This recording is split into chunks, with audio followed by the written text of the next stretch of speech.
Esa primera vez que me arrestaron en la cárcel de menores, los confinados que ya estaban allá, me recibieron con un cuchillo en el cuello. Éramos muertos caminando, así que tocaba simplemente defenderse y tratar de sobrevivir. Tú mataste al bichote. Me tirotearon más de 100 veces. O sea, no estamos hablando. A mí me cazaban todos los días. Que yo no puedo ir porque me van a matar. Que yo no puedo ir a un restaurante a comer con mi novia porque nos van a matar. ¿Cómo será entrevistar a un ex confinado donde lo sentenciaron a 267 años de prisión? ¿Cómo te puedes defender tú mismo y bajar la sentencia? ¿Qué tan orgulloso te puedes sentir de que en tu biografía diga ex confinado? Hermano, tengo el honor de poder entrevistar a uno. Está aquí frente a mí. Hoy es escritor, da conferencias. Y muchos de los que le he preguntado me dicen, papi, es hasta un modelo a seguir. Posiblemente tú tengas tus dudas. Yo también las tengo. Así que te invito a que estés en este gran podcast que voy a estar haciendo a nada más y nada menos que Aníbal Santana Merced, que está conmigo aquí en este gran podcast en Molusco TV. ¿Cómo estás, Aníbal? Todo bien, Molusco, todo bien. Saludos. Feliz de estar contigo aquí hoy. Pues, hermano, honestamente, cuando leí todo lo que leí de ti, tú y yo tenemos como que un pasado. Me lo dijeron, yo no me acordaba mucho. Poco a poco me iban refrescando la memoria. Y sí, tú y yo tuvimos comunicación en algún momento dado cuando mi programa de radio se llamaba El Gol y la Pelúa. Refréscame la mente. Mira, eso fue hace un rato ya. Y para ser honesto, ya mi cabeza también ha olvidado mucho. Pero realmente no es, ¿verdad? No me acuerdo con exactitud cómo fue que tratamos, ¿verdad? De hacer la comunicación. Sé que saliste por Pero teléfono. sí, pero no recuerdo exactamente, ¿verdad? El enlace como tal de qué fue lo que llevó ahí. No lo recuerdo, honestamente. Ok. Al final del día no importa. Lo importante es que hoy estás frente a mí. Hoy eres Claro que sí. escritor y incluso a esta conferencia tienes 3 libros que son tuyos. Tienes libro 1, libro 2, libro 3. Se habla La Séptima Fuga, Los Gatos Negros y basada en hechos reales. Bueno, lo dije al revés, pero el primero es basado en hechos reales. El segundo, Los Gatos Negros. Y el tercero es La Séptima Fuga. Son 3 libros que tuviste la oportunidad has tenido la oportunidad de escribir y quiero que me hables en breve de cada uno de ellos. Yo quiero empezar hablando contigo sobre tu niñez, cómo te lleva a ser quien fuiste en un momento dado, cómo te lleva a prisión, cómo incluso te lleva a matar gente y cómo te lleva a las terribles calles. ¿Cómo fue Pero tu niñez?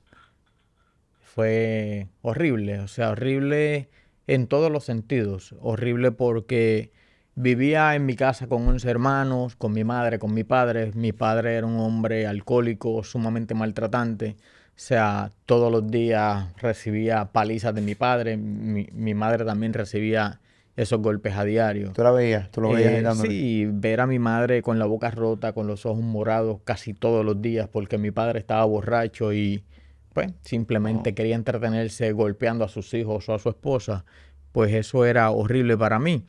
Recuerdo que cuando yo era niño a mí me gustaba la escuela. O sea, yo no era un niño que no le gustaba la escuela, al contrario, yo amaba la escuela. Y ahora de grande pienso que lo que la escuela era para mí como un escape de mi casa porque yo cuando estaba en la escuela no quería regresar a mi casa.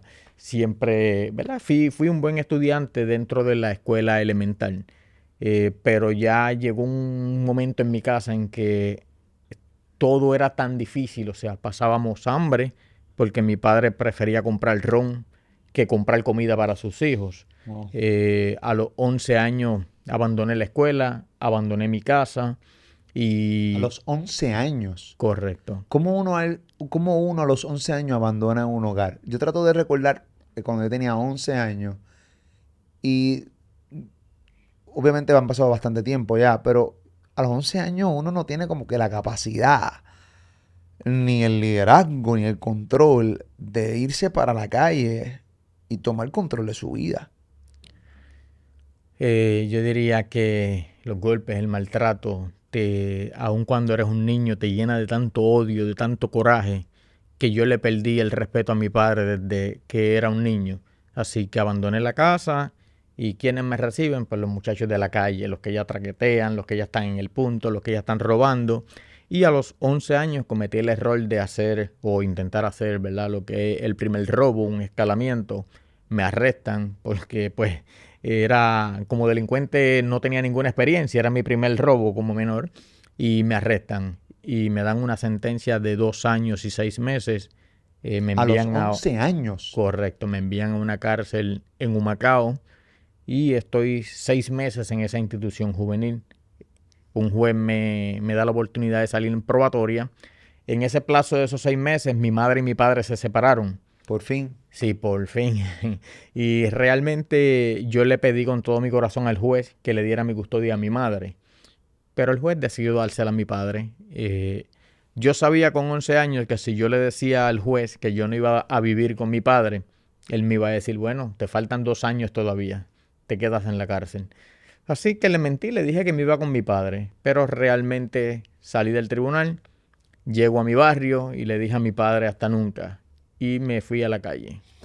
Voy a darle un poquito para atrás a todo lo que me has contado. Creo que tengo bastante retentiva ahora. Y puedo ir poco a poco y llenando los vacíos y las preguntas que se me fueron llegando a la mente mientras me relatabas la historia. Ok, te escapas de tu casa, te vas antes de hacer tu primer crimen, que fue escalamiento. Dices que te recibe la gente, los muchachos de la calle. En la zona donde tú que te criaste era una zona difícil. ¿Y por qué decides irte con los muchachos de la calle y no tomaste la decisión de irte con gente que no era de la calle? Porque tristemente en el mundo de la calle reciben a todo el que llega. Yo recuerdo que yo salía al balcón de mi casa y allí estaban los adictos curándose frente a mi casa.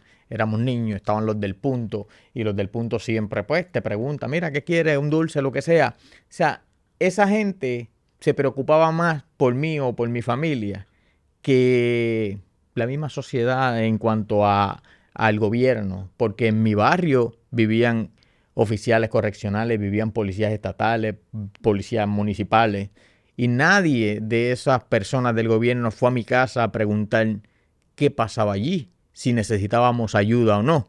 Así que realmente la ayuda me la dio a mí la gente de la calle y terminé perdiendo mi inocencia y convirtiéndome en un delincuente. ¿Qué tipo de pensamientos, si te acuerdas de alguno, tú tenías a los 11 años? Es para tratar de comparar a un chamaco de No, 11 años no, de y está hoy. perfecto. ¿Ah? ¿Qué tipo de pensamientos yo tenía cuando niño? Si te acuerdas. Hacer dinero y sacar a mi madre del barrio, de la pobreza. Llevar comida a mi casa para que mis hermanos no se acostaran cada noche con hambre. Eso sí lo recuerdo.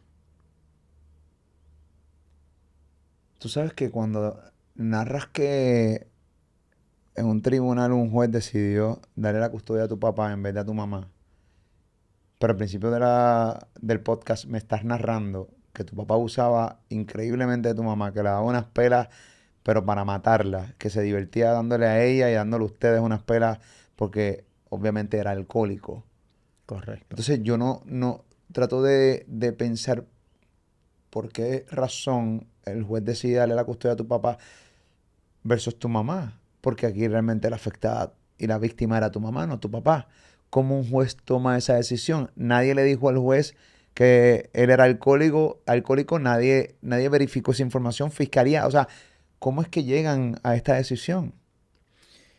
Mira, esa es bien difícil entender qué pasó ahí. Es bien difícil entenderlo. Yo, desde mi perspectiva, yo lo único que se me ocurre pensar es que el juez vio a mi madre, una mujer flaquita, una mujer que por el solo hecho de ser mujer tal vez no tenía el poder o el carácter de controlar a su hijo delincuente.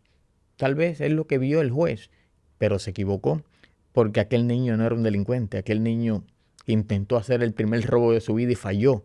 A aquel niño le gustaba la escuela. Y esos 6 meses que me dieron fue suficiente para yo tener bien claro que yo no quería la cárcel, que yo quería regresar a la escuela. Pero el juez se equivocó. O sea que podemos decir que tú eres víctima del sistema. Y te explico. Aquí nadie manda a nadie a hacer nada. Tú fuiste el que tomaste la decisión de ser un sicario, Correcto. de estar en la calle, de matar gente. Eso fue tu decisión. Correcto.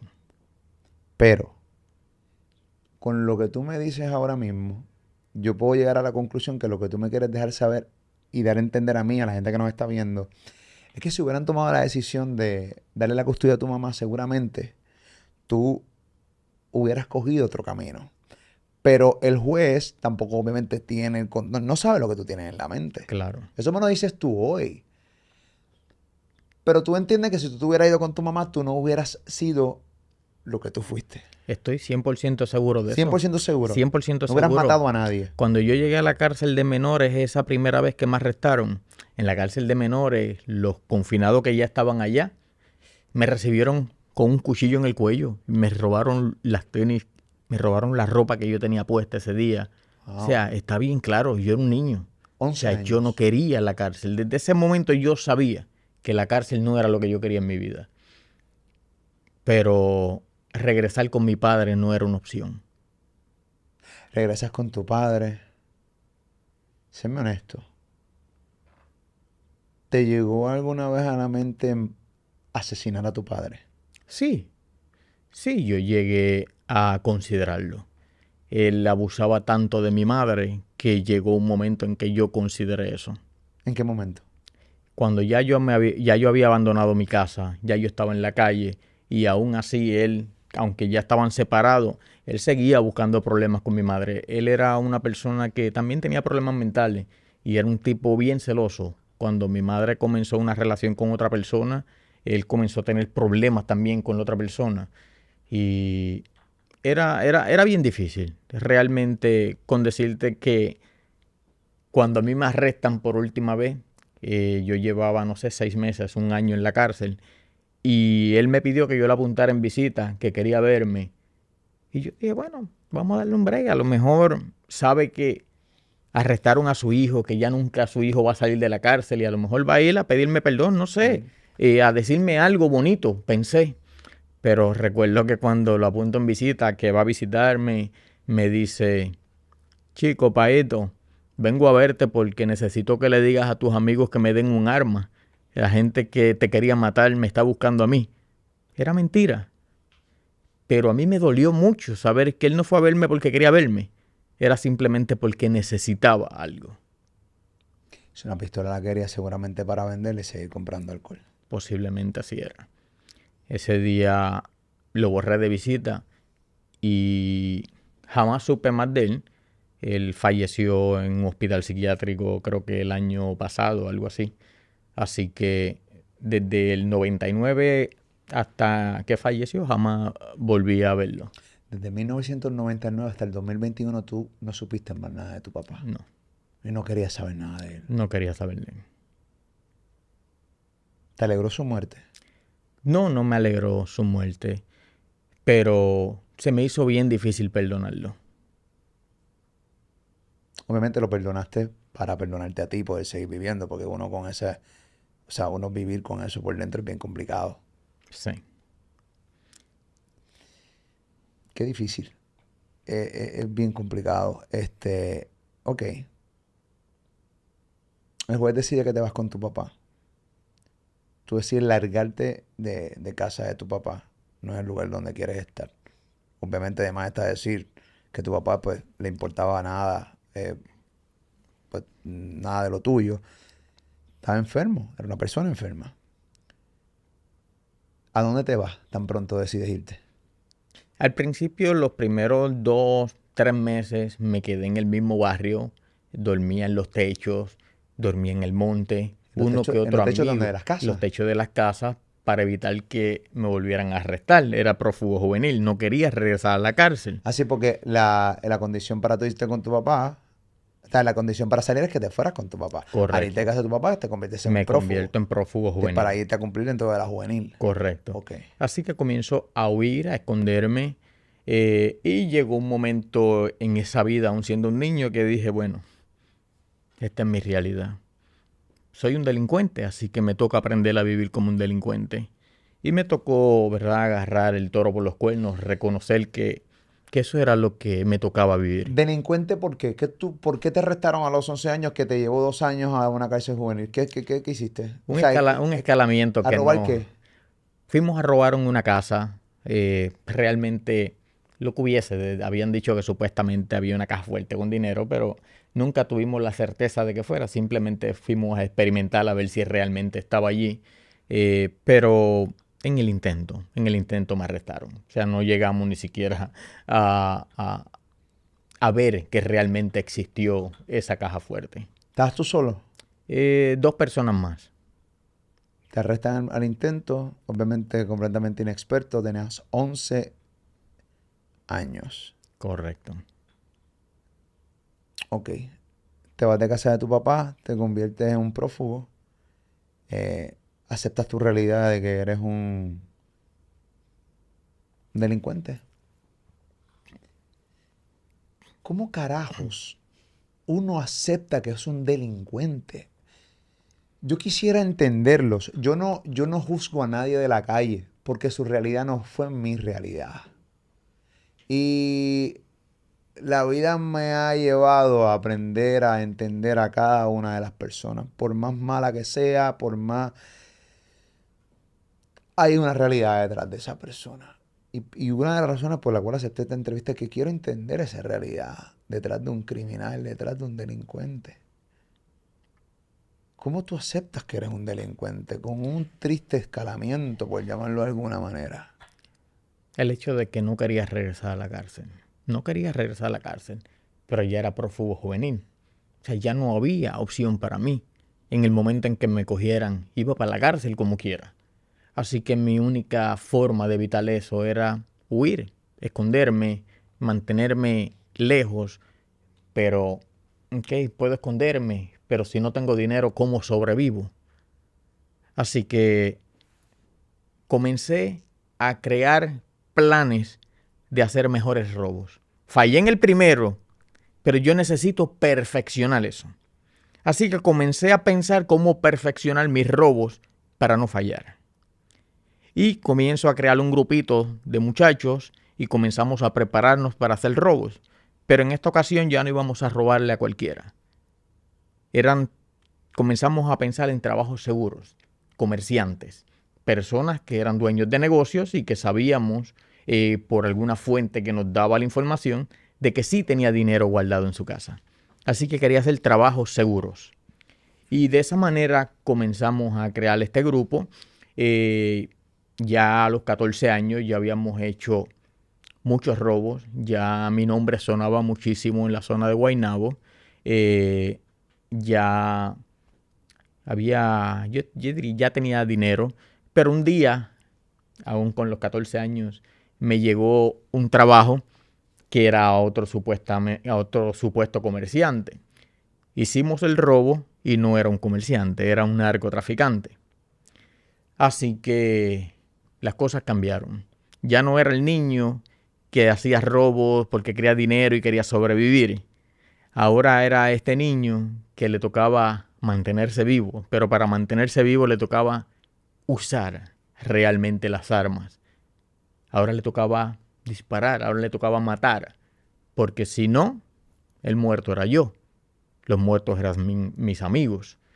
Y pues nos tocó enfrentarnos a ese nuevo enemigo, que era un narcotraficante que tenía muchos gatilleros a su servicio, y que estos gatilleros ahora buscaban acabar conmigo y con mis muchachos.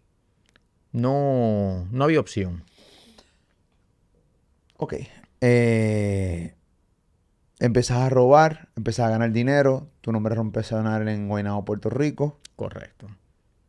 ¿Cuánto dinero lograste robar? Mucho dinero. ¿Cuánto? ¿Al narcotraficante o No, no, en total? no, vamos con el narco ahora. Antes del narco, ¿cuánto dinero lograste robar? Pues mira, para aquellos tiempos de que todavía estaba entre los 13, 14 años, no sé, entre robo y robo, tal vez había hecho más de $300,000 en ese tiempo, entre robo y robo. ¡Wow! Sí, estaba bien. Estaba bien dentro de ese mundo, estaba bien. Y luego ocurre lo del narco y eso pues me saltó un poco más porque fue un robo grande. ¿Cuánto? Ok. Tu trabajo era robarle a comerciante. Correcto. ¿Era por tu cuenta o te llamaba alguien y te decía, hay un comerciante que tiene billete en su casa, era un confidente que te daba, vive en tal lado, la persona te contrataba, tú robabas y le dabas parte a él o la decisión era tuya al 100%? No, tú lo has dicho, siempre teníamos un informante que estaba dentro, que era ya sea un familiar, un amigo, un Familiar. novio de la hija del dueño, la Familiar. chilla del dueño del negocio. O sea, siempre era alguien Chilla. cercano que nos daba el detalle exacto. Un hijo molesto porque no, o sea, quiere adelantar su herencia, cosas como esa. Eh, Nos llegaron mucha información de muchísimos robos y pues los hicimos y en efecto sacamos mucho dinero. De un solo robo podíamos sacar, y te dije 300,000 al principio, ya después de eso tuvimos mucho más dinero porque pude quitarle 300,000 a un solo comerciante. O sea, y hacíamos robos, yo diría 2, 3, 4 veces a la semana. Así que teníamos bastante. Tú sabes que yo estuve buscando de ti porque yo tenía duda de que tu historia fuera real. Yo no la creía. Y personas que allegadas a mí me dieron, yo también pensaba lo mismo. Y confirmamos la información de que sí exististe. La información que hay de ti en la calle era que, ¿cómo me la dijeron? Me dijeron un término, era complicado el pana. Era complicado. Eh, Porque mucha gente puede ver este podcast y estamos a mitad de él. Bueno, yo creo que estamos a 10% de este podcast porque tengo 1572 preguntas. Pero es bien difícil que alguien se siente frente a Molusco y la cantidad de gente que consume esta plataforma a contar esta realidad de la calle. Eh, Así que sí, lo digo por el beneficio de muchas personas que están viendo este podcast, que posiblemente pueda pensar de que tú eres un fake, de que estos libros son mentiras y de que esto es una persona, un actor que está frente a mí fingiendo que fue un sicario, un matón, un delincuente por simplemente vender libros y que me quiero parar frente a alguien a vender una vida falsa que nunca viví. Y te tengo que confesar que yo dudaba mucho de tu historia y de ti. Tuve que hacerte un background check antes de sentarte aquí. No, eso está muy bien, eso está muy bien. Alguien te dice, hay un trabajo grande para robar. Y es que le robas a un narcotraficante. ¿Cómo tú le robas a un narcotraficante y cuánto dinero le robaste al mismo? Que fue el narcotraficante que pidió tu cabeza y era la cabeza tuya versus la cabeza de él. Cuéntame esa historia. Pues mira, eso fue algo que fue bien difícil, bien complejo, porque yo llego a mi barrio y ya, pues, la persona que me va a dar el trabajo está allí, me está esperando y me dice, mira, Paito, yo sé que te dedicas a esto. Mi cuñado me dice, mi cuñado tiene 1,000,000 de pesos en la casa. Así, literal, así como te lo estoy contando. Mi cuñado tiene 1,000,000 de pesos. Y 1,000,000 de pesos, bro, o sea, 1,000,000 de dólares. Así te Y, hablaba. y él decía, sí, yo era un delincuente, yo hablo bien ahora, pero él decía, ¿qué? Tú eres loco, ¿para qué 1,000,000 de pesos? Y me dijo, sí, lo tiene. Y yo le ayudé a contarlo. Él es el esposo de mi hermana. Y yo le dije, narcotraficante, es un bichote, porque esa es la palabra que se usa en la calle, es un bichote. Y me dice, no, es un bobo, tipo es un mamado, si es mi cuñado. Y yo le dije, ¿estás seguro que no es un narco? No, no lo es. Yo le dije, yo tengo gente para defenderme. Tú no. ¿Es o no es un narco? No, no lo es. Si me decía que era un narco, no íbamos a hacer el trabajo. No lo hacía. Aunque hubiese 1 millón, como él me dijo, y no lo hacía. Sí. Porque teníamos códigos en la calle. O sea, ese narco hacía lo mismo que yo. Lo único que él vendía droga y yo robaba. Éramos 2 delincuentes intentando sobrevivir en la calle. Así que yo no iba a tumbarle el kiosco a alguien que hace lo mismo que yo. Pero yo no sabía que era un narco. Así que cometí el error. Fuimos, hicimos el robo. Ya yo tenía para ese entonces un equipo de muchachos que nos dedicábamos a eso. Fuimos, vimos el lugar, la casa del hombre. Y yo tenía una regla para aquel entonces con mis muchachos. Nos enseñaban un trabajo. Y en el trabajo, si la puerta de la casa estaba abierta, nos estaban invitando a entrar en ese momento. Ese era el momento para hacer el trabajo. No era después. O sea, hubo trabajos en que nosotros estudiábamos y podíamos estar estudiando tu casa 1 semana, 2 semanas, un mes antes de hacer el trabajo. Pero si íbamos a tu casa hoy y tú tenías la puerta abierta, hoy era. Ese momento era el trabajo. Así que pasamos y estaba la puerta abierta. Así que en ese momento hicimos el trabajo. Nos llevamos $1 millón en efectivo, tal como nos dijo la persona. ¿Había gente en la casa? Sí. Sí, estaba la persona a quien le robé. Estaba su esposa y creo que un niño o 2 niños, no recuerdo. Pero como para nosotros siempre la familia era sagrada, o sea, separamos a la esposa y al niño y actuamos con la persona aparte para obligarnos a que nos diera el dinero. O sea, espérate. Sus robos no eran entrar sin que nadie se dé cuenta. No, Sus robos eran con las personas en la con las casa. personas en la casa, Sí, amordazaban a las personas, sí, las amarraban sí. y Sí, las obligaban a fuerza de pistolas a abrir lo que tuvieran que abrir para llevarse el dinero. correcto, porque si voy a tu casa y Da usted pa'l tiene carajo. una caja fuerte incrustada en el piso, ¿cómo me la voy a llevar si tú no la abres? Claro, sí, comprendo. Así que, pues, ese tipo de trabajo es lo que hacíamos nosotros.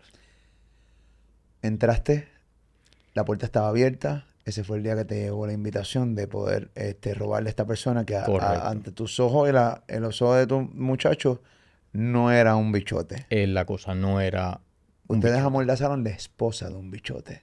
Ustedes amordazaron seguramente el hijo o los hijos de un bichote. Correcto, Y ustedes amenazaron a un bichote.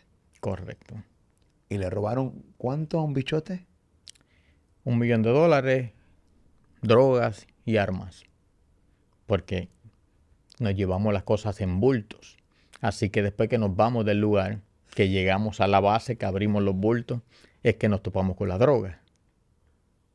Las armas ya las habíamos visto en el momento de los hechos, pero ya no había break, ya estamos allí, ¿qué le vamos a decir? Mira, perdón, no te preocupes, toma, nos vamos, no podemos ya eso, ya cruzamos esa línea, ya no había marcha atrás. Pero al día siguiente esa persona se había enterado de todos los que participamos. Así. Al día siguiente ya sabía todos los que fueron ese día a hacer el robo. Ustedes estaban enmascarados, obviamente. Sí, Pero como dijiste al principio del podcast, ya tu nombre estaba sonando por la zona de Guaynabo. Pues por ende, seguramente no hay muchas personas que hacían lo que tú hacías, ¿o sí? no, en mi zona no había muchas personas que hacían. Y fue en esa zona que tú robaste el $1 millón a este bichote. Bastante cercana a mi zona, pero se enteró por la misma persona que da el trabajo. Sí, tristemente cometió un error de principiantes. O sea, si tú no tienes dinero, ¿cómo te compras un carro del año al día siguiente de robarle a tu cuñado? ¿Cómo te compras una motora al día siguiente de robarle a tu cuñado? Alguien que te conoce, que sabe que tú no tienes nada. Así que, pues, se dan cuenta que él es el que participó, lo secuestran y él da los nombres de todos nosotros. Y de esa manera ya al día siguiente de ese robo ya no había opción. Era una guerra donde tenía que simplemente sobrevivir. O sea que tú me quieres decir a mí que ¿Era él o eras tú? Eso es correcto. La persona que les da el trabajo compra carros, motoras, obviamente se dan cuenta, los raptan, seguramente le dieron la pela de la vida, los tira en medio y tú tienes que decir entre matarlo a él o si no, la cabeza tuya era la cabeza de él. Sí, no había opción, ya estaba claro. O sea, a- él asesinó a su cuñado. En el momento que obtuvo los nombres de todos los que participamos, la persona murió, así que ya sabíamos que no había marcha atrás. Ya Y sabíamos y estábamos claros que éramos muertos caminando. Así que tocaba simplemente defenderse y tratar de sobrevivir. tú mataste al bichote. No,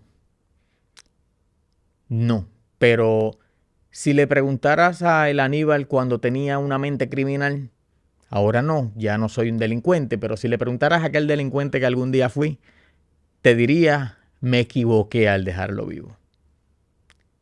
Así que toda la guerra fue por eso. Lo dejé vivo porque yo fui simplemente por el dinero, yo no fui a matarlo.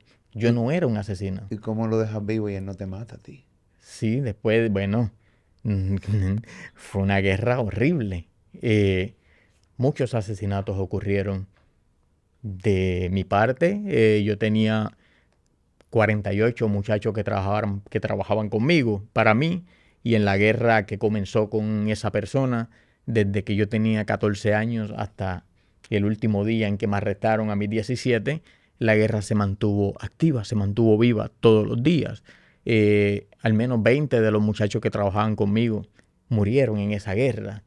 Eh, Uno de mis mejores amigos me traicionó por dinero e intentó asesinarme, me dio un tiro en la barriga.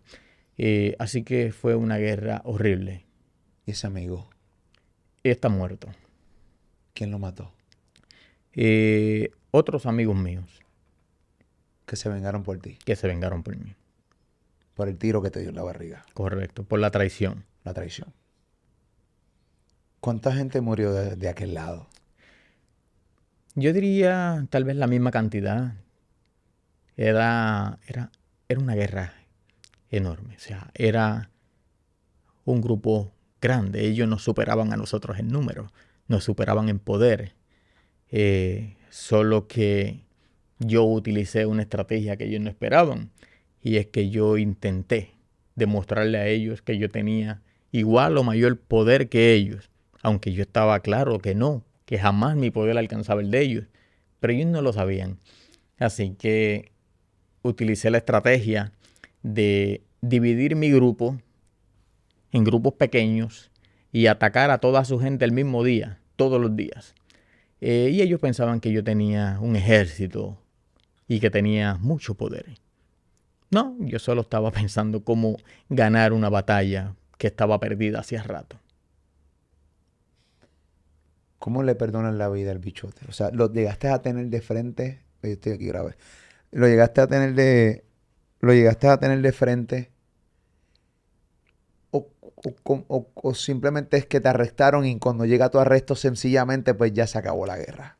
Eh, no lo tuve de frente jamás, solamente el día en que les robamos. Luego de eso, él simplemente se oculta y suelta a sus leones. Y yo perdí la cara todo el tiempo. Yo estaba claro de que estaba muerto y yo quería dirigir a mis muchachos. De hecho, cuando comienza la guerra, al día siguiente yo reuní a mis muchachos, a todos, y les dije, soy yo. O sea, la guerra es mía, ustedes no tienen que ver. Retírense, váyanse de Puerto Rico. Y todos me dijeron, no, aquí estoy, aquí estamos. Si te van a matar, pues nada, que nos maten a todos. Y decidieron quedarse a mi lado. Así que dimos la cara todo el tiempo, me monté en los carros todo el tiempo a, a darle la cara a la guerra. Yo le decía a mis muchachos, quiero ser el primero en montarme al carro y quiero ser el último en montarme de regreso. Y cada vez que salíamos a cazar los enemigos, yo decía, si alguien muere hoy, quiero ser yo. O sea, la guerra mía, realmente intenté enfrentarla completa. Eh, Fue bien difícil.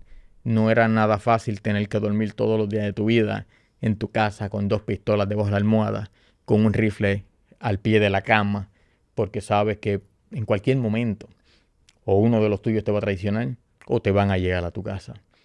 Y Du- era bien difícil. Duermes con pistolas debajo de la almohada, duermes con un rifle cruzado. Pero yo quiero realmente que tú me hables de tus emociones, lo que tú sentías.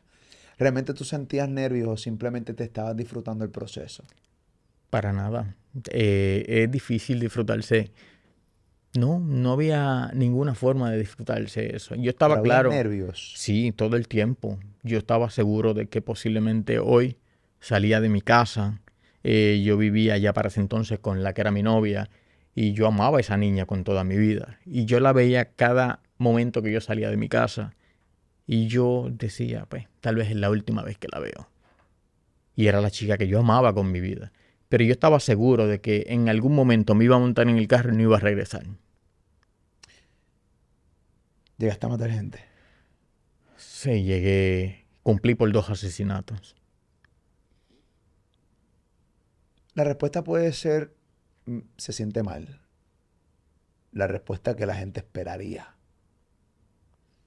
Realmente, en aquel momento, ¿qué tú sentiste cuando asesinaste gente?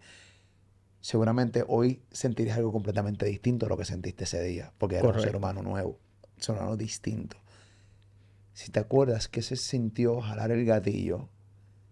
¿Y qué sentiste? O sea, cuando viste a una persona que con una acción tuya lo iba hasta el piso y lo mataste. Ya para ese entonces mi ego estaba por las nubes. Ya el poder y la ambición me estaba ganando. Y simplemente quería acabar con todos los enemigos. Quería matarlos a todos. Y yo recuerdo que a veces yo llegaba donde mi vieja, mi madre, y ella me veía, yo siempre andaba con escolta, con todos mis muchachos, y ella me veía y me tocaba la camisa. Y me decía, eso es, te quiero armado. Me decía, a mi casa no quiero que vengas sin pistola.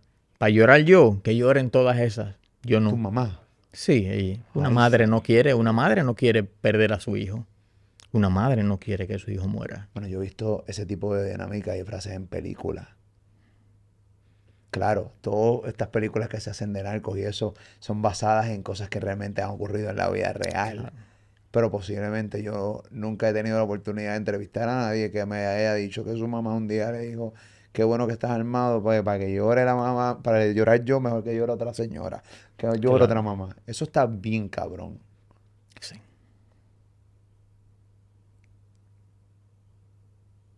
¿Cómo tú pudiste estar 3 años vivos con una guerra que tú en números eras, me contaste de la estrategia, me contaste de la dinámica, le hiciste creer a este bichote y a este grupo de personas que tú eras igual de grande que ellos cuando no lo eras? Ujú. Pero ¿cómo realmente pudiste mantenerte vivo? Simplemente pensando. Yo intentaba pensar cada día de mi vida cómo yo acabo conmigo. Escucha, cómo yo acabo conmigo. O sea, tu peor enemigo eres tú mismo. Tú sabes a dónde te metes, dónde andas, quiénes son tus amigos, quiénes te rodean, a dónde vas. Así que yo pensaba dónde yo podía acabar conmigo. Y entonces me decía, bueno, donde más confiado yo esté es que me van a matar. Así que no estaba confiado nunca en ningún lugar. No confiaba en nadie. Eh, Me mantuve vivo porque no tenía ningún vicio. Siempre estuve en mis 5 sentidos. Jamás probé la marihuana, ningún tipo de droga. Jamás bebí alcohol. Jamás fumé ni siquiera cigarrillo. Estaba en mis 5 sentidos todo el tiempo alerta. ¿Por qué te arrestan? Me dijiste 2 asesinatos. Me arrestan por 2 asesinatos, 17 tentativas de asesinato, 48 artículos a la ley de armas, 2 carjacking, 6 robos domiciliarios.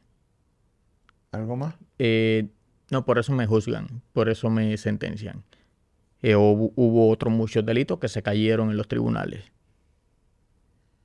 ¿Esto fue bajo la ley federal o fue estatal? Estatal.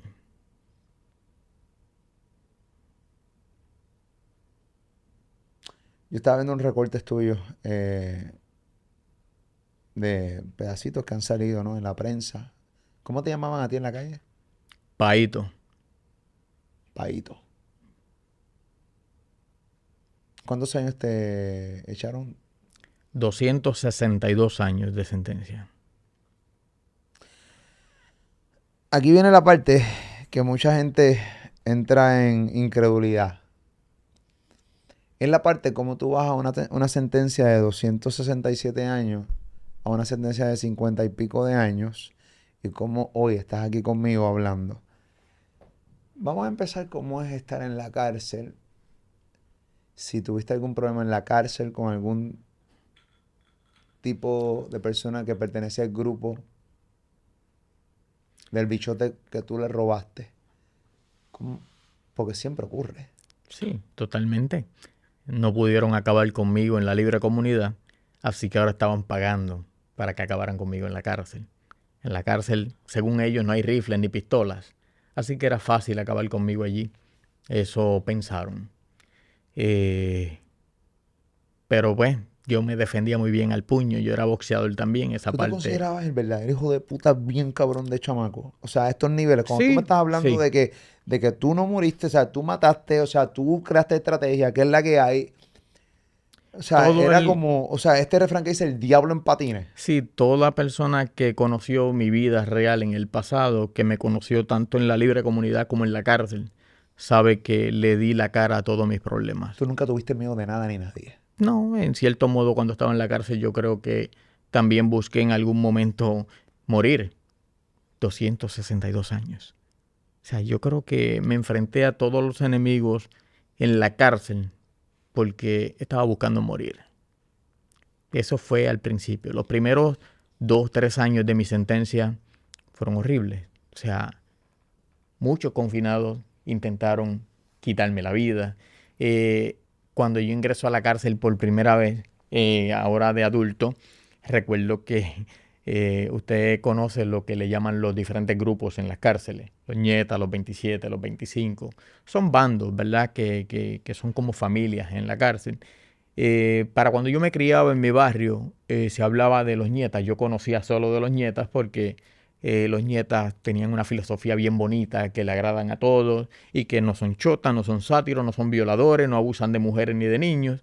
Así que como yo caí en esa filosofía y creía ciegamente en eso, pues yo decía, yo soy ñeta. Yo nunca había estado en una cárcel de adultos, Tú no choteaste, tú pero no yo crees en nada de decía, eso. claro, yo decía, yo soy nieta, porque yo no creía en nada de eso. Yo simplemente era afín con esa filosofía.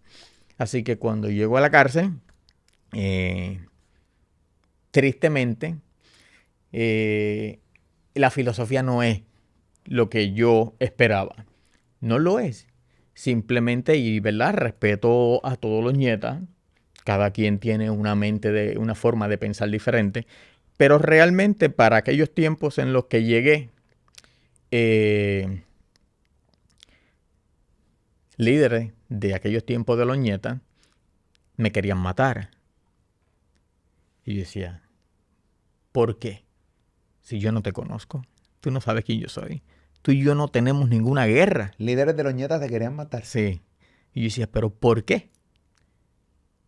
Entonces era matemática. Todo es matemática, o sea. Así que el dinero compra todo. No hay nada que el dinero no compre. La vida, la libertad, tal vez, pero dentro de lo material y de las personas, el dinero lo compra todo. Una de las cosas que hice, obviamente, como te dije al principio, era buscar información de ti. Te hice un background check porque te había dicho que no has estado en varios medios de comunicaciones aquí en PR. Y muchas veces estas historias son hasta un poco fantasiosas porque son fuertes de creer. Claro. Estamos hablando, todo lo que tú me has narrado hasta el momento, lo he visto en series y en películas. Y a mucha gente común y corriente le cuesta creer que realmente un ser humano puede vivir esto de verdad. Hice este background check y confirmé cada una de las cosas que tú me estás diciendo. Desde sí, hay gente que relata así, este chamaco yo lo conozco y sí era verdadero HP. Y una de las cosas que encontré dentro de mi búsqueda es que perteneciste a esos mismos. Me estabas hablando que perteneciste a ambos grupos. Yo creo que ya explicaste lo que significa la filosofía de los ñetas. Claro. También está la filosofía de los 27 y también hablaste de los 25. Pero dentro de la información que encontré, apareció que tú perteneciste a ambos grupos, a los ñetas y a los 27. ¿Cómo se puede pertenecer en la cárcel a dos mismos grupos y hoy vivir para contarlo? Pues mira, esa historia es un poco compleja, pero te la voy a resumir lo más, ¿verdad? Lo más simple posible. ¿Qué son los 27? Los 27 son un grupo igual que los ñetas. Tienen su propia filosofía, tienen sus normas, tienen sus reglas, tienen lo que ellos llaman sus propios principios. Son una familia también dentro de la prisión. Para aquel entonces, cuando yo decía que yo era ñeta, yo solamente había escuchado rumores de que en la cárcel había otro grupo que le llamaban los 27, que eran chotas, violadores, sátiros. Eso era lo que yo escuchaba de los 27 cuando yo era un niño, cuando yo era delincuente en la calle. Bueno, te decían en la escuela, tú eres un 27. Claro. Yo nunca entendía por qué carajo me decían eso. Yo siempre entendía que era malo. Claro. Pero, pendejo al fin, yo siempre he sido un pendejo. Yo en la filosofía de la que no conozco nada. Pues la cosa es que cuando yo llego a la cárcel, llego diciendo que soy ñeta, porque yo no soy ni chota, ni violador, ni sátiro. Nada de eso. Así que yo soy ñeta, es lo que yo llego diciendo. Pero los ñetas me quieren matar. Entonces, Porque obviamente el claro, bichote le había pagado a los ñetas para... los oficiales correccionales están conspirando. Yo llego a la Wow, cárcel. wow. La policía correccional también estaba conspirando para que te mataran. Sí. Cuando yo llego, el primer día que yo llego a la 292 de Bayamón. Y en admisiones, a mí me reciben dándome una paliza horrible los oficiales correccionales. Yo tenía, ¿verdad? Las esposas en las manos, cadenas alrededor de la cintura, grilletes en los pies. Me dieron una paliza yo estando así. Y me preguntan a qué bando yo pertenecía. Y yo le dije, soy ñeta. Y el sargento en ese momento que estaba allí le dice a uno de los oficiales, mételo donde están los 27. Para ese entonces los 27 y los ñetas estaban en guerra. Así que este guardia correccional quería que me metieran con los 27 porque yo soy ñeta. Para que te mataran. Claro. Y entonces el otro oficial le dijo, mira, no puede, esa gente está en guerra.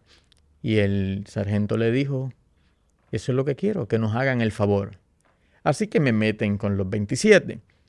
Yo no me rehúso, yo nunca tuve miedo a nada. Yo voy hacia allá. Para mi sorpresa, cuando llego al lugar de los 27, hay un amigo mío de Guaynabo que cuando me ve me dice, ya, lo paito, ¿qué tú haces aquí, cabrón? Y yo le dije, pues, me arrestaron, aquí estoy, no puedo hacer nada. Me dice, pues, ¿y a qué bando tú perteneces? Y le dije, ñeta. Mi chico, pero tú eres loco, aquí somos todos 27. Y yo le dije, yo soy ñeta.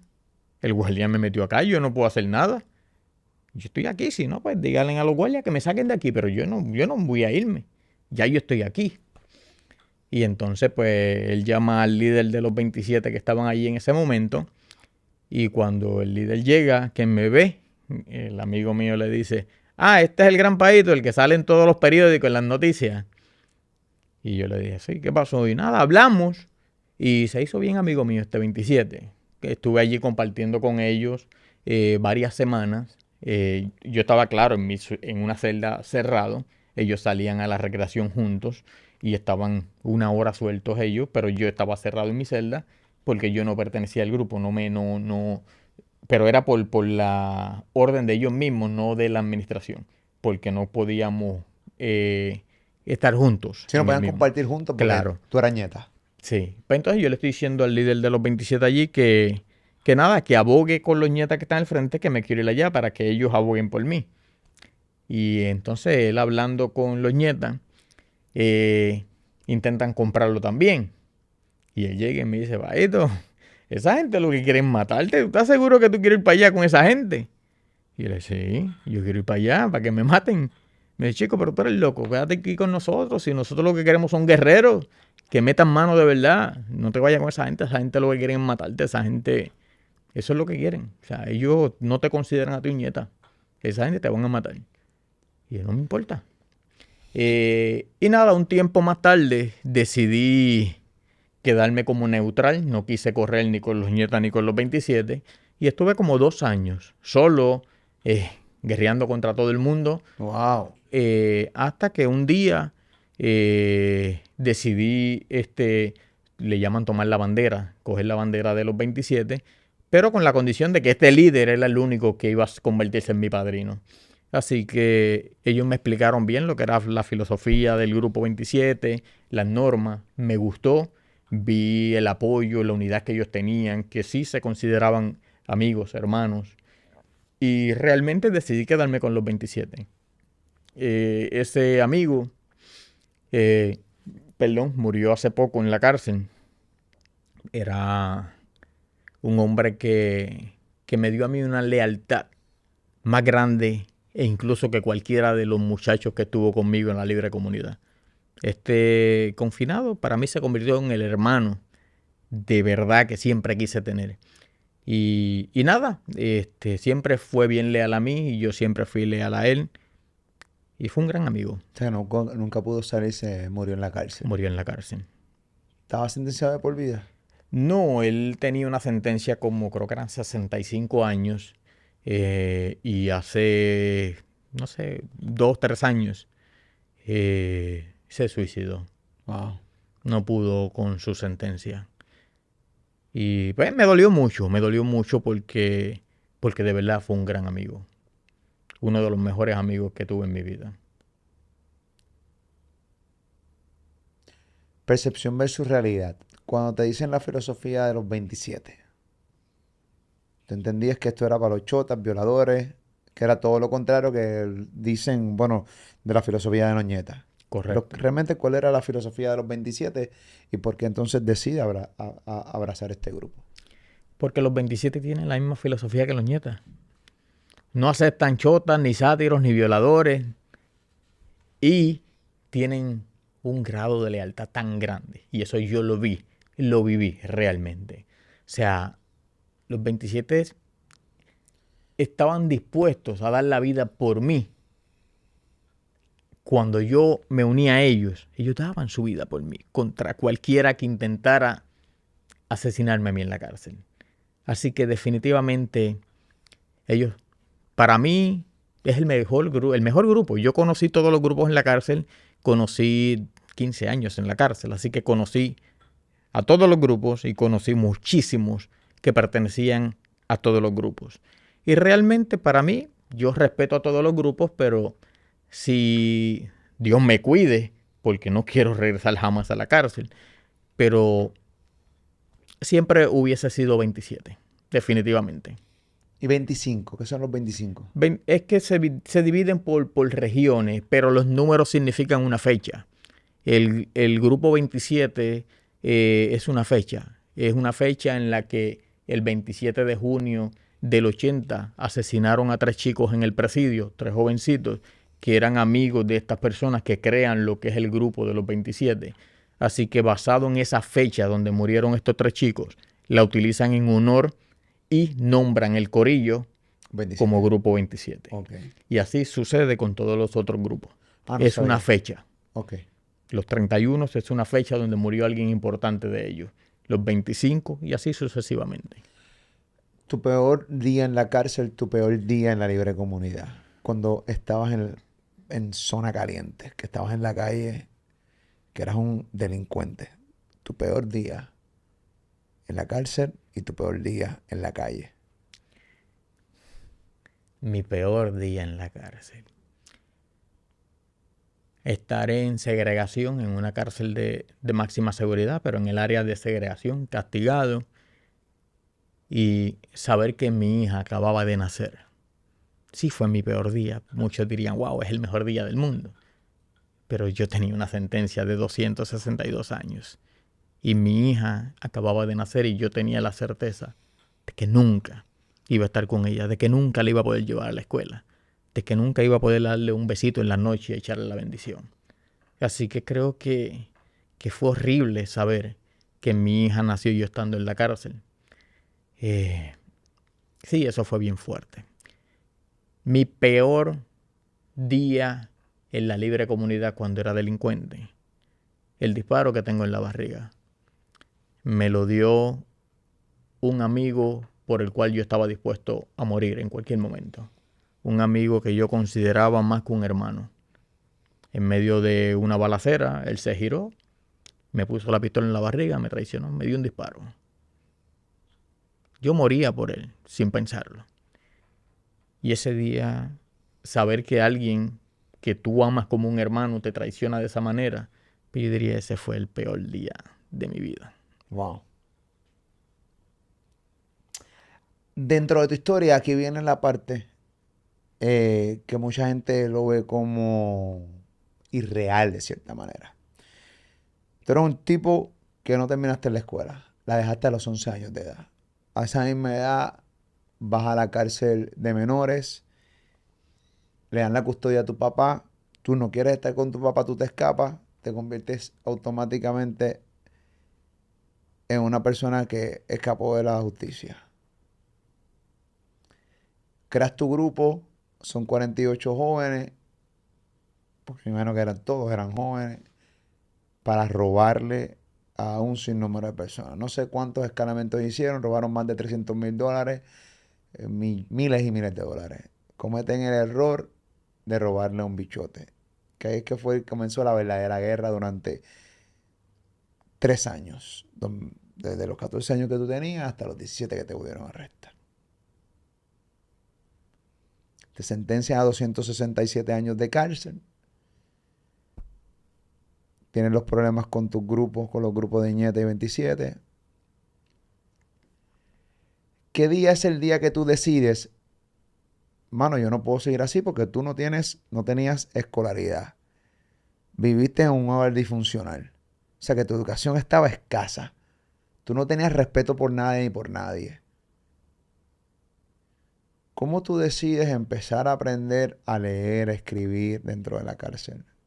¿Cómo tú decides de repente también empezar a escribir libros dentro de la cárcel? Y cómo de repente empiezas a instruirte a niveles de que tú decides tú mismo defenderte. O sea, tú te defendiste tú mismo sin ningún abogado y tú lograste bajar tu sentencia de 267 años a 51 años y hoy estar libre. ¿Cómo eso se logra? Si tú me preguntas a mí, hay mucha gente que entra en incredulidad porque una persona que no tenía escolaridad, que no tenía educación, que viene de un hogar disfuncional, ¿cómo crea todo esto y cómo lo logra? Autoeducación. Autoeducación se llama, o sea, es saber que ya tú estás ahí en una cárcel de máxima seguridad, que no hay nada más que hacer que o te tiras allí a esperar morirte de viejo o que te mate un enemigo, o decides levantarte y simplemente intentar cambiar, intentar hacer algo por tu vida. Yo recuerdo que la primera vez que yo comienzo a leer en la cárcel, ¿Qué fue lo primero que empezaste a leer? una Biblia, lo primero que leí. La Biblia. Sí, yo nunca había tenido una Biblia en mis manos hasta que llegué ¿Creías a la en Dios cárcel. antes de todo esto? ¿Creías en Dios y no te importaba nada? Yo diría siempre he creído en Dios, pero no lo suficiente. O sea, en esos tiempos, me refiero a esos tiempos. Ahora ciegamente creo en Dios. Pero para aquellos tiempos de delincuente, pues yo iba mucho a los santeros para despojos y cosas así. Así que realmente, pues... pero cuando llego a la cárcel, entendí que sí, que Dios me salvó la vida muchas veces. Porque aunque te digo que no creía mucho en él en aquellos tiempos, cuando estaba en medio de una balacera decía, Dios mío, sácame de esta. Sí, porque esa es la parte que los delincuentes no dicen.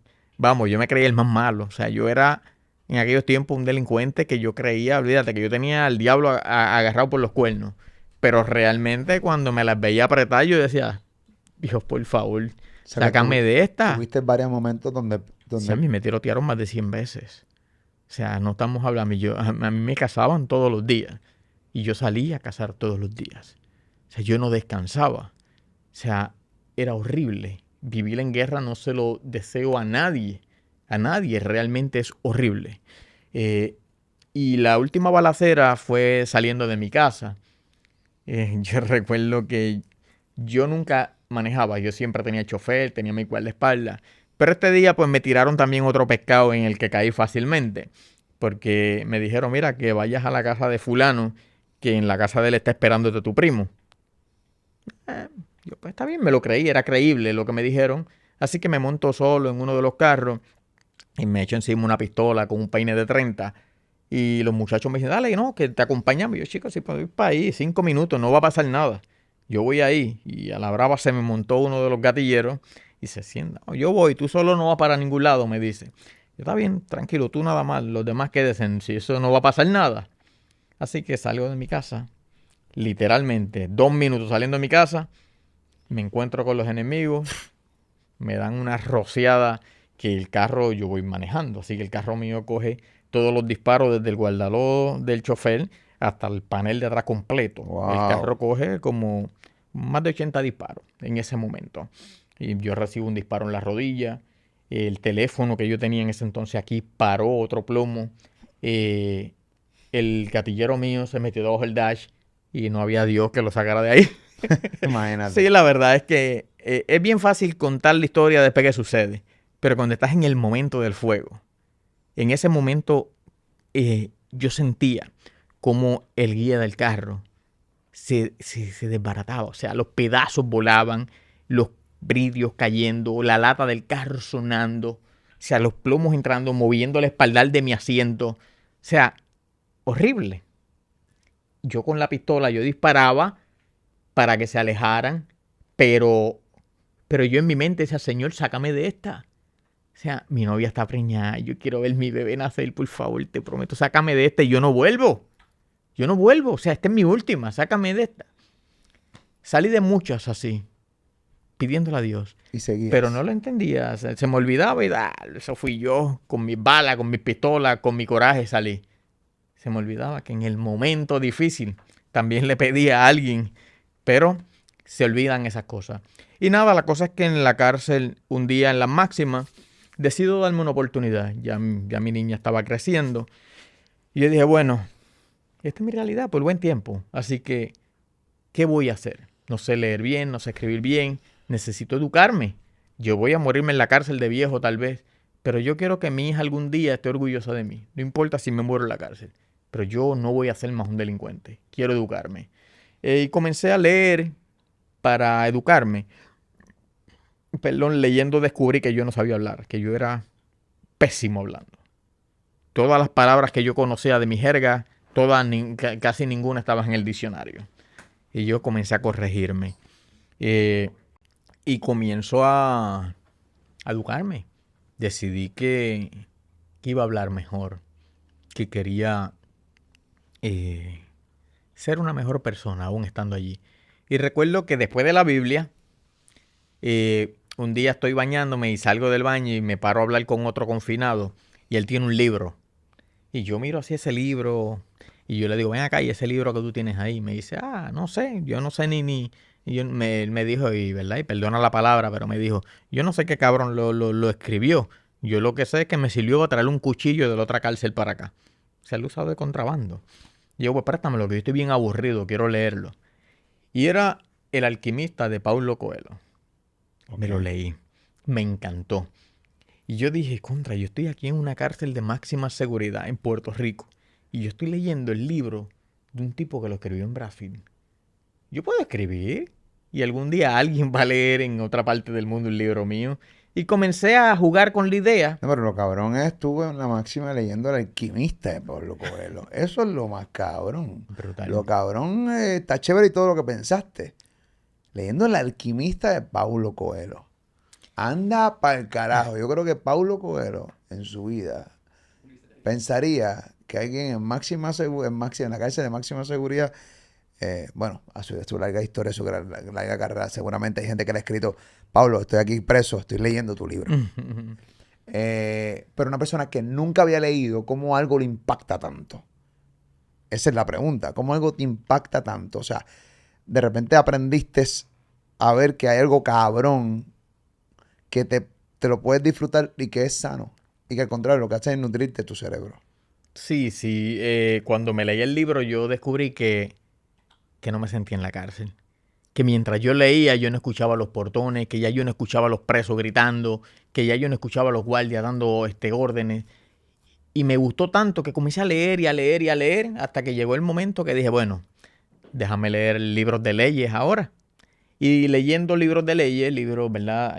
Comencé a conocer un poquito del derecho penal y de todas estas leyes. Y decidí hacer una primera moción. Y esta primera moción se la envié a los tribunales y me llegó a un lugar en el que yo le estaba pidiendo que reconsideraran mis sentencias y que me dieran, por favor, las sentencias todas en forma concurrente. Pero tenía que escribirlas a 6 tribunales diferentes, a 6 jueces diferentes. Así que era un poquito... Porque tal vez convencer a uno es fácil, pero tenía que convencer a 6. Wow. Así que me tocó escribirle, ¿verdad? Todo esto. Y todas llegaban no lugar. Pero yo decía, bueno, son 262 años. Tengo tiempo para seguir escribiéndole. Así que cada vez que llegaban no lugar, yo volví y le escribí y le enviaba la misma carta. La misma que ellos me estaban regresando, yo se las regresaba otra vez. Y así estuve con ese jueguito durante 8 largos años. Hasta que ellos se cansaron de mí, diría yo, y me la dieron al lugar. Y es de esa forma que mi sentencia de 262 años... ¿Qué decía la carta que tú les enviabas, reenviabas? Que yo le conté mi historia. Yo le expliqué ¿Escrita? en la carta. Manuscrito. Sí. O sea, obviamente no hay computadora, no hay maquinilla, no hay un carajo. Utilicé ¿verdad? Lo que es el bosquejo de una moción. Aprendiste. Correcto. Y en esa moción pues le escribí mi historia. Ok. Por qué estaba en una cárcel, por qué me fui de mi casa, por qué me convertí en delincuente y que realmente yo era un niño que no tenía una dirección, que yo necesitaba una oportunidad, que yo no pedía que me bajaran la sentencia, solo que me dieran la oportunidad de que todas mis sentencias fueran en forma concurrentes. Y enviaba la misma carta. Al final, 51 años, son muchos años como quiera. Así que los 262 se convierten en 51 años. Cuando me llegó esa carta al lugar, yo era el preso más feliz del mundo. O sea, no había en todo Puerto Rico un preso más feliz que yo. Y los muchachos me decían, chico, cabrón, tú eres loco. 51 años, eso no lo hace ni un cocodrilo debajo del agua, me decían. Ok. Y yo, no, yo sí. Son 51, ya no son 262, ya yo tengo esperanza. Claro. O sea, ya hay posibilidades. Y entonces, ahí se me ocurre escribir mi primer libro. Ahí es que entra esta profesora a ayudarme. ¿Qué es este, no? No, ya yo llevo 7 libros. Ah, este es de la serie. Esa es mi novela basada en hechos reales, la novela Presagio, que convierto a petición de mis lectores y de todos los fans que me escriben en mis redes sociales, convierto en lo que es la trilogía. Y esa es la trilogía de Presagio. O sea, no hemos llegado todavía a esto. Ok. No, el primer libro se titula Reflexiones tras las rejas. Era un libro en el cual yo le enviaba mensajes de motivación y de esperanza a los jóvenes para que no erraran y no cometieran los mismos errores que cometí yo. Así que... ¿Y lograste llegar a los jóvenes? Sí, desde la cárcel me comenzaron a sacar para las escuelas, a darle charlas a los estudiantes. Y fue curioso porque te hago otra anécdota rápida que es bien buena. Y es que 51 años, como decían los muchachos, no lo hace ni un cocodrilo bajo el agua. Así que llegó el momento en que yo decía, wow, yo no creo que tenga la oportunidad de salir nunca. Porque yo intenté fugarme muchas veces y todo, no encontraba la forma de hacerlo, porque siempre pasaba algo que me dañaba en la fuga. Y recuerdo que cuando se dio la primera oportunidad, que me dijeron que yo iba a salir de la cárcel a una actividad. La primera actividad era con la cooperativa de confinados que se llama la Cooperativa Arigos. Y era una actividad en Bayamón, en la carretera número 2 de Bayamón. Y yo dije, wow, mano, si yo logro que me lleven allí, eso es mi casa. Ese es mi barrio. O sea, si yo logro fugarme de allí, todavía pasa entonces, yo pues, tenía amigos que yo podía llamar y me hacían favores. Y decía, si se me da eso, yo me voy a fugar, esta es mi oportunidad. O sea, que tú pensaste en fugarte teniendo una oportunidad que están Sí. sacando a dar charlas a los jóvenes y toda Sí. esa vuelta. Sí, mano, la Wow. verdad que sí. Pero cuando llega el día, cuando yo llego a esa actividad, o sea, yo era una persona que al principio de mi sentencia me llevaban a los tribunales 10, 12, 14 oficiales correccionales, no 2. O sea, con escolta para todos lados. Y de momento en esta actividad van solamente 2 guardias penales. Hay como 6 confinados en la actividad. Estoy suelto, sin grilletes, sin nada, en una actividad que hay muchas personas. Están vendiendo artesanía a los confinados. Y uno de los oficiales correccionales me dice, mira, Aníbal, esa señora que está allí compró una mesa, tú se la puedes llevar al carro. O sea, me está diciendo, vete al estacionamiento allá. O sea, que tuviste todas las oportunidades para poder escaparte. Brutal. Todas. Brutal. La señora fue, yo voy llevando la mesa, una señora que casi no podía caminar. Claro. O sea, dice, Eso era darle un cantazo a la doña y dame tu carro. sí, literalmente ella fue, prendió el carro y lo paró Viendo frente a mucha mí. película, mala mía. No, ella paró el carro frente a mí Ok, y lo dejó con la puerta abierta para que yo metiera la mesa. claro. Yo vi el carro encendido, con la puerta abierta para mí, mi barrio, no hay guardia. ¡Wow! La fuga perfecta. Pero en ese momento pensé en los muchachos que estaban allá adentro, que antes de yo llegar a participar con ellos en esta actividad, ellos llevaban más de 10 años peleando para que se le dieran esas oportunidades.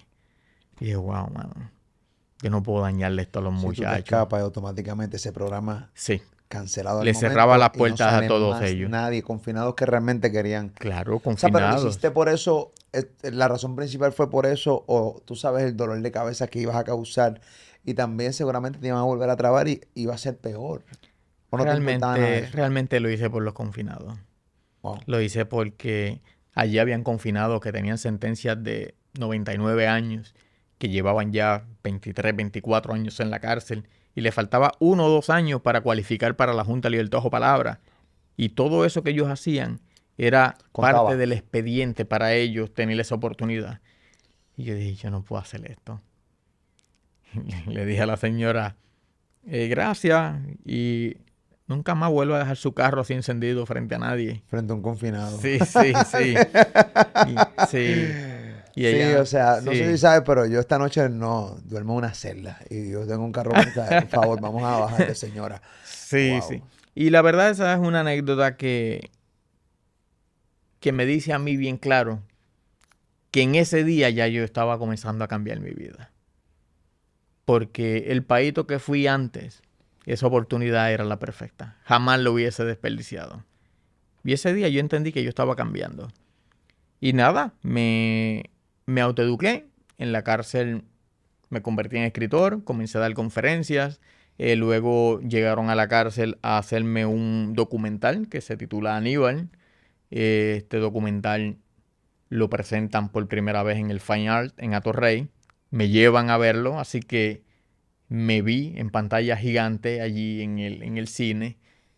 Y esa era, yo creo que la primera vez en mi vida que llevo un cine.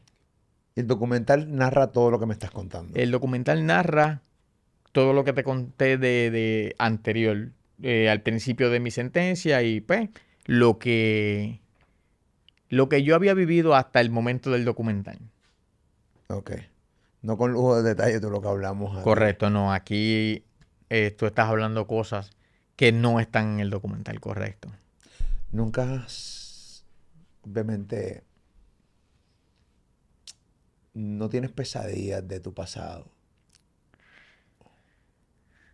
Perse, vivo en Perse. Sí, siempre vivo en la Perse. ¿Todavía vives en Perse? Sí, siempre la tengo porque es como yo le digo a las personas, o sea, ya yo no soy un delincuente, yo cambié mi vida, pero yo tuve muchos enemigos en el pasado, sé que hay muchos muertos, sé que quedan vivos, pero fui yo el que cambié, no ellos. Así que también respeto eso. Ellos saben, y siempre lo digo para que les quede claro, que yo no soy un peligro para ellos. Yo no lo soy, porque simplemente ya yo no soy un delincuente. Pero mi intención es enviar un mensaje de motivación, de esperanza a los jóvenes. Así que, pero sí, siempre camino por la sombrita, porque yo sé que yo fui el que cambié, no ellos. Ya lo que interesante es esta historia, puñeta. Regresas a la cárcel, te desarrollas tu escritura, sigues escribiendo, hablas lo del documental, todo eso. ¿En qué momento es que te reducen tu sentencia más todavía y sales a la libre comunidad?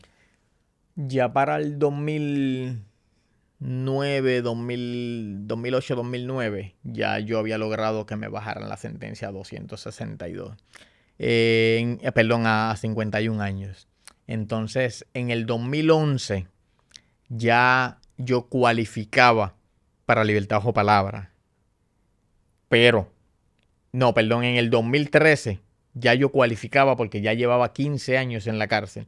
Así que por mi buen comportamiento, por mi ajuste, porque ya había publicado un libro, porque ya había dado, no sé, 30, Documental, 40 todo. conferencias en escuelas Wow. en diferentes partes de Puerto Rico, el documental. Así que todas estas herramientas eh, me ayudaron a mí. Fueron como ese empujón que yo necesitaba Pero fue un para que indulto. no. Libertad bajo palabra. El indulto llegó después, ya estando en la libre comunidad.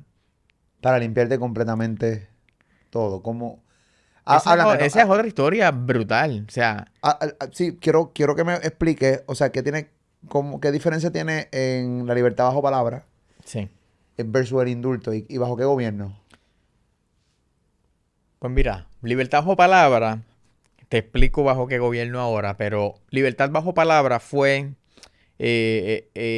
cuando tú llevas, depende más del 10%, el 20% de tu sentencia, dependiendo cuán larga sea tu sentencia, los años que tengas, pues depende, llega un momento en el que tú cualificas para libertad bajo palabra. Significa que con ¿verdad? Buen comportamiento, con buenos ajustes, cualificas para irte para un programa de desvío.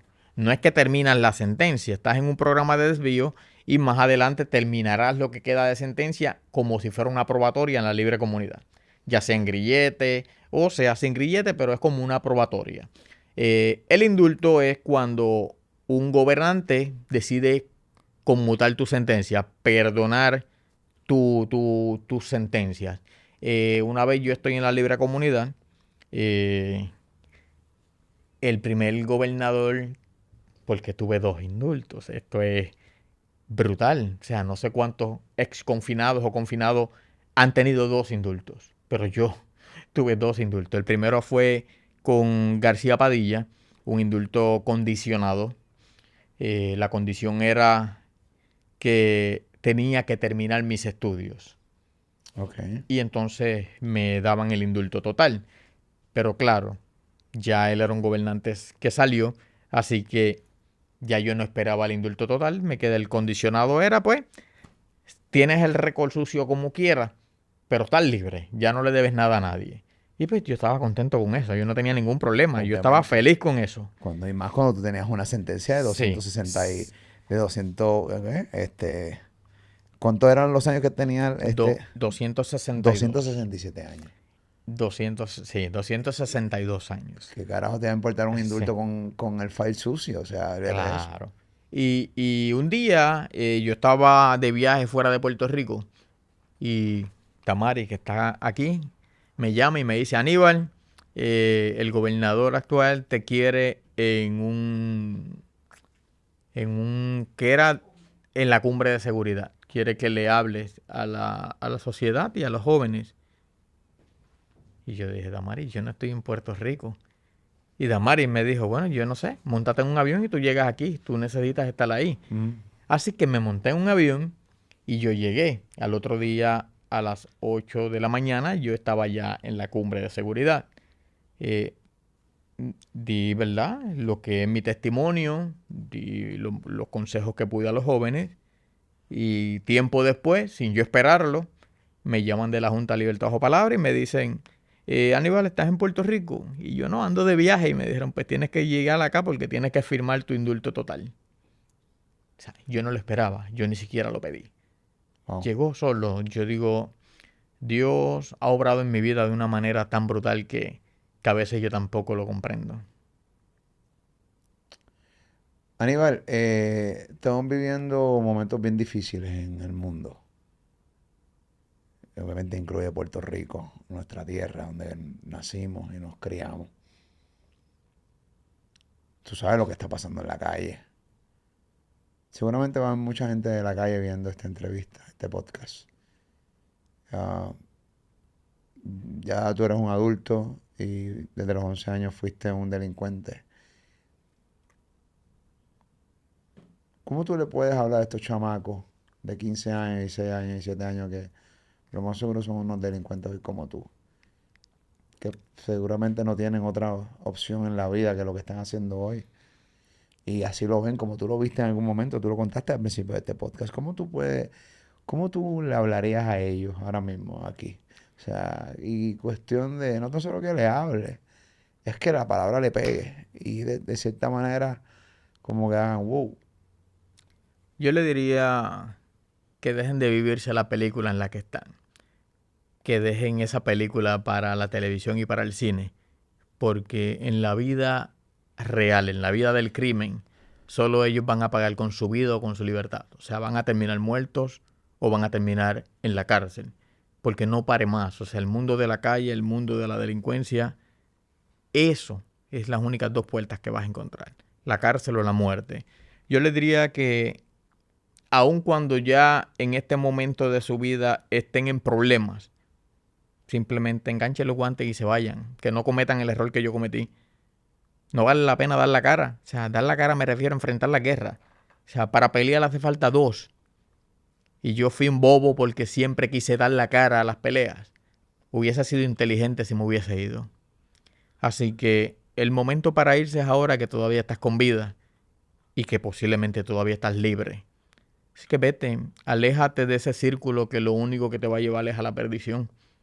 O sea, sí, en la calle tal vez haces mucho dinero, pero ¿de qué te sirve el dinero?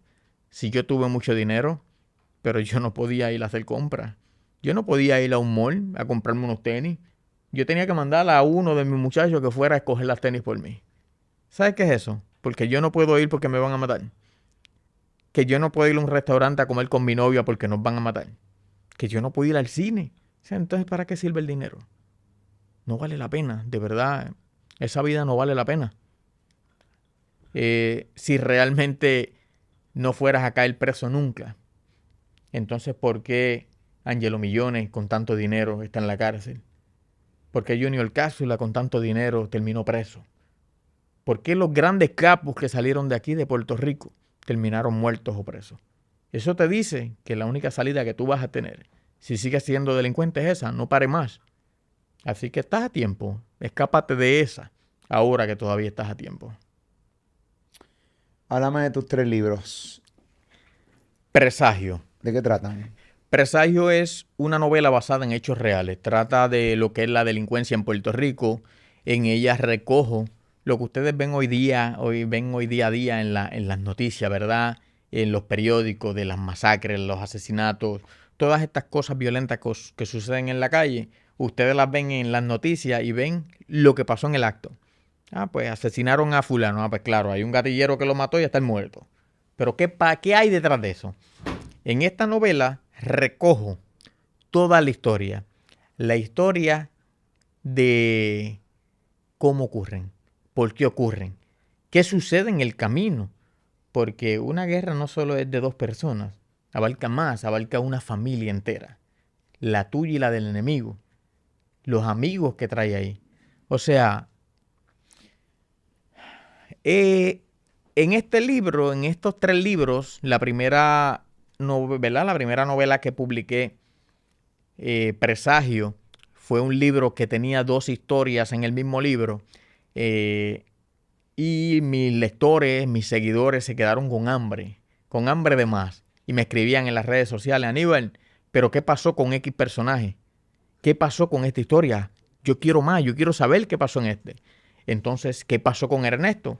Está en la cárcel, pero lo quieren matar. ¿Dónde está? ¿Qué pasó con Ernesto? Cuenta, queremos saber más. Así que decidí separar los libros y crear un libro nuevo, que es el libro número 3, que es La Séptima Fuga.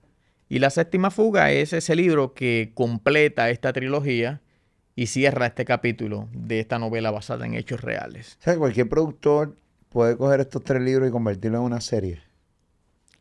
Correcto. Estamos en negociaciones todavía. Hace ya un tiempo se interesaron unos productores de allá de Los Ángeles. Entramos en negociaciones, firmamos unos documentos y algunas cosas.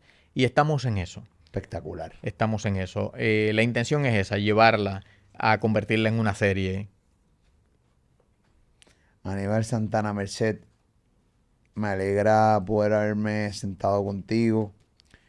Me alegra poder haber, pues que me hayas compartido tu historia más allá de lo que vimos en el documental, con lujos de detalle.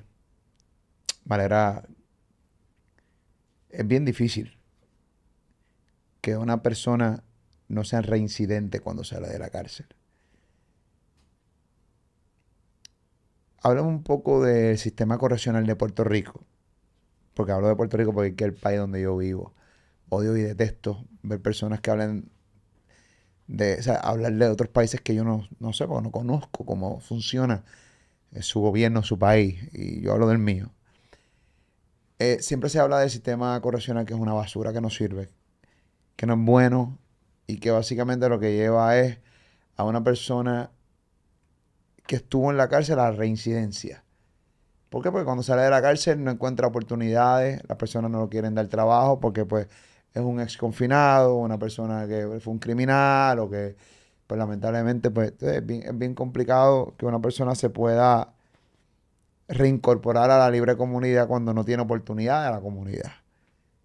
¿Cómo tú ves el sistema correccional de Puerto Rico? ¿Realmente hay oportunidades después que tú sales de la cárcel? O sea, si tú fuiste un asesino, un violador, o sea, realmente, ¿cómo no puede, uno realmente puede est- estar nuevamente con la gente? Pues mira, todo es un proceso bien complejo el salir de la cárcel y adaptarte, ¿verdad? A una sociedad que te mira por encima del hombro porque eres un ex confinado, que te tiene miedo en cierto modo y con razones, vamos, porque no puedo excusar, sé quién fui, así que puedo entender que haya personas que digan, ok, hay una línea que no se cruza. Eh, pero el sistema penal de Puerto Rico en los años 70, 80 era una basura. En los años 90 seguía siendo una basura. Hoy día está mejorando. O sea, no trato de excusar a nadie ni trato de tirarle toallas a nadie. O sea, realmente no. Pero realmente está mejorando porque en mis tiempos, cuando yo ingresé, a mí me hubiese encantado que hubiesen los programas que hay ahora de universidad. Programas universitarios, programas más educativos que hay en este momento. Me hubiese encantado en mis tiempos, pero en mis tiempos no fue así. Yo estuve 10 años en máxima seguridad y durante esos 10 años yo estuve solicitando todo el tiempo que me permitieran estudiar. Y durante esos 10 años a mí no me permitieron estudiar en máxima seguridad. O sea, y ahí es donde el sistema erraba. Porque, ok, tengo un hombre en máxima seguridad y no le quiero dar privilegio porque es un tipo peligroso y está en máxima seguridad. Le estoy dando los privilegios a los de mediana y mínima. Pero entonces yo creo que están pensando al revés. Porque es que el peligroso es aquel. Así que debemos cambiarle la mente al peligroso porque es el que mata gente. Es el que comete delitos graves. Pues vamos a tratar de cambiar a aquel. Bajarle un poquito las rayitas al violento. Entonces, la educación no estaba para los de máxima. Que pueden pensar que los de máximas tienen 99, 100 años de cárcel y por eso no merecen privilegios. Sí, pero no todos tienen esa sentencia. Hay de máxima que están por asesinato y tienen 12 años y tienen 15 años de sentencia. O sea, es un hecho que van a salir. Y la mayoría de esas personas que están en esa máxima seguridad no tienen ningún grado de educación tampoco. No conocen otra cosa más allá del punto, la guerra y la violencia.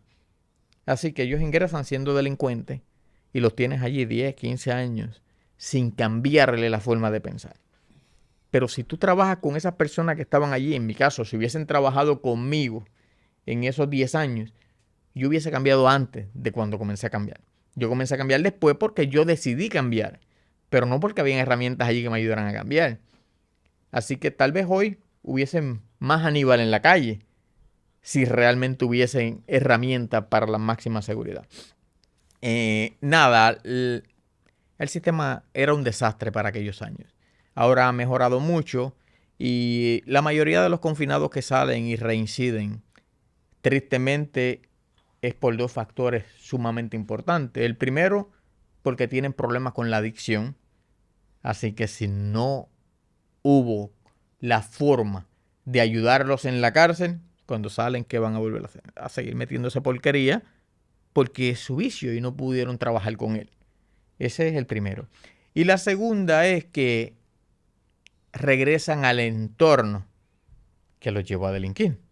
Así que si yo salgo de la cárcel a mi barrio, obvio me voy a meter en problemas. Yo, Aníbal Santana, si yo hubiese ido a vivir a mi barrio, yo no estuviese aquí hablando contigo hoy. Esa es la verdad. Yo estoy aquí hablando contigo hoy porque yo estaba seguro que para yo poder cambiar y ser una persona diferente, yo no podía regresar a mi barrio. Yo tenía que cambiar el entorno. Ese círculo de amistades que yo tuve en mi pasado, lo sigo queriendo y lo sigo respetando, pero ya no es el círculo con el cual yo quiero estar. ¿Ves? Así que cambié mi vida porque cambié mi círculo. Y la mayoría de los que reinciden siguen en su círculo. Aníbal, gracias por estar con nosotros, brother. Gracias a usted, gracias por todo. Y los libros los consiguen en Amazon y en mi website anibalsantana.com. anibalsantana.com, en Amazon. Obviamente todos los que compran libros saben dónde van a buscar este libro en Amazon, saben dónde es que le van a dar search. Aníbal Santana Merced, Presagio, aquí están los 3 libros que están ya a la venta, pueden buscarlos. Ya, y yo no soy de mucho leer, no voy a fingir que soy el mal que leo. Bueno, sí leo, pero no libros así con mucho. Y se ven bastante cómodos. Y empecé a leerlo ahorita, así por encima. Y son de estas lecturas que se van bien rápidas. Son historias. Así que nada, busquen su libro ya. Lo pueden buscar en Amazon o en anibalsantana.com. Éxito, feliz Navidad, cosas buenas y gracias por estar conmigo aquí en Molusco TV. Gracias, igual para usted. Feliz Navidad también. Abrazo. Poscotón, corillo. Wow, gran historia. Check. Yo soy el Molusco.